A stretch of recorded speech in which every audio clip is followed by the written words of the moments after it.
I don't know when I started being in the Esto community, but it was like when I was really young. And I started in Cub Scouts. I went to Esto school, and I ranked up in Scouts, as we all do. And yeah, just went to KJ and all that stuff. And here we are.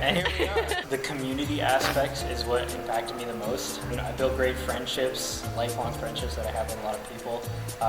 Just teamwork in general, and probably just like discipline, just overall discipline is pretty important in Scouts. Just like sometimes you just gotta do stuff. Sometimes you just gotta hike 10 kilometers and you gotta suck it up. And that really helped in kind of even the work I do now. That really helped because it's like you just gotta get the work done sometimes. And so what is the work that you do now? The work that I do now is I edit videos for YouTubers. And how did you get involved in that? I just watch a lot of YouTube. I don't watch TV or movies like really at all. As a kid, I would just watch YouTube all the time. And so I just had a great love for making videos and finding out what people really like in videos, like how to make a video that people watch for a long time. And I got my first YouTube gig off of Twitter. I literally just commented under some people's tweets, and I was like, please hire me. and they looked at my portfolio, they looked at the videos that I've made myself, and they said, you know what, your edits are pretty good, your motion graphics are pretty good, so we'll take you on. I'd say that 95% of what I know is self-taught, and a lot of it is just taught by watching YouTube video tutorials or just watching other YouTubers and trying to like emulate what they do. The main guy that I edit for is called Typical Gamer. He's literally been on YouTube for like 14 years. He has 14 million subscribers. Whoa. Yeah. I do work on the side for other YouTubers as well, but I don't have access to their stats because it's just work on the side. Right. The whole thing with YouTube, like the whole game, is just trying to get as many views as possible. Because on YouTube, unlike a movie, you pay for the ticket, you walk into the movie, you're expected to watch the whole movie. But YouTube doesn't really work like that because it's free. So people don't always watch the whole video, and it can be kind of crushing because you can see a graph of how many people watch the video for how long, and you can see first 30 seconds 70% of the people just leave. No. You're like, I worked so hard on this 12-minute video, people only watched a minute of it. What am I doing wrong? Right. And so the goal is to get people to watch a video pretty much the whole way through.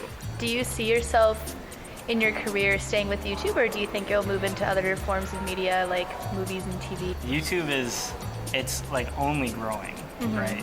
The barrier to entry on YouTube is like nothing, right? You just upload a video for free. If you want to just get something done and get as many eyes on it as possible, then I think YouTube's the way to go. It's more accessible. Yeah, way more accessible, and it kind of forces you to make a better piece of content. On YouTube, it's like, I didn't pay for anything. So if I don't like it, like 1 minute of the way through, I'm leaving, right? And so that forces people to make videos that are really good, which, I mean, I like videos that are good. So like, who doesn't? Yeah, so like I'm all for that. Like just getting, it's free and it gets people to make content that is like, just, you gotta set the bar really high on YouTube.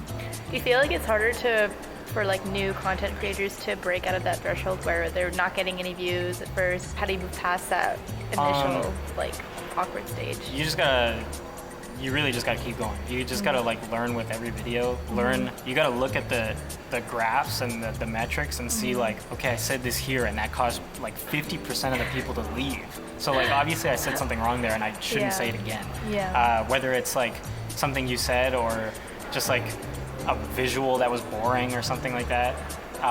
You can tell that your intro was really bad if you see like, 80% of the people leave after the 30-second mark. It's like you didn't hook them well enough. It's definitely hard because you're dealing with like people who get millions of views per day, but it's not impossible. If you make a video with like a really engaging thumbnail and you give it the right description and stuff like that, just to let YouTube and like the algorithm know like what the video is about. You can kind of tell it to give the video to certain people, right? In your description, in your metadata and stuff like that.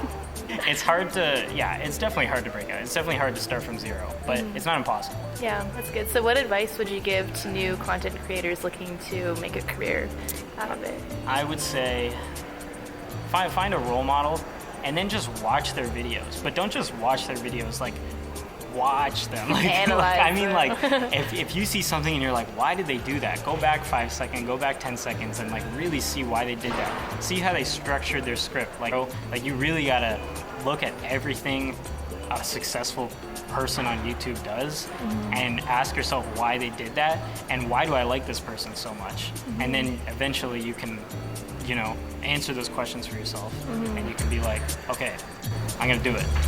and then you do it.